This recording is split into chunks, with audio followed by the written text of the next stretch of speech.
Al 4 keer fungeert mooi van Nije Trine het eerste liepaai in de gemeente Weststellingwerf.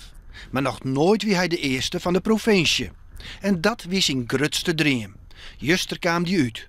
Om 11 van hinnen vond hij het eik in een stuk maislaan bij Sliekenborg, in de buurt van Wolvengeer.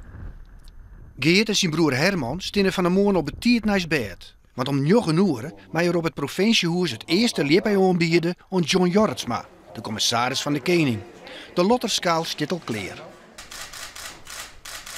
Yo. Ja. Nou, het is gelukt.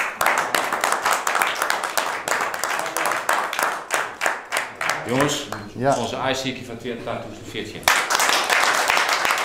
Ek al is zijn dream naar uitkwam, mooi jouwt het liepaaiziekje nog net op. Het is gewoon een mooie hobby. Ja, een hele mooie hobby. Dus daar stop je ook net mee?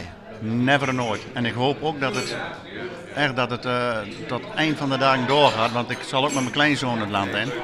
Wat commissaris Jorritsma onbelangt, kan ik de pakensissers van mooi in de toekomst nog het eerste liepaai vinden. Het jet bij u en we zijn de tier geweest met deze provincie. Deze mensen die in deze provincie wonen, die zijn zuinig op hun graaidevogels. Dus ik geloof dat wij daar in de toekomst ook altijd secuur en zorgvuldig mee omgaan zullen. En mooi met nog een keer weer omkomen op het provinciehuis. Want de oorkonde is nog net helemaal bij de tijd.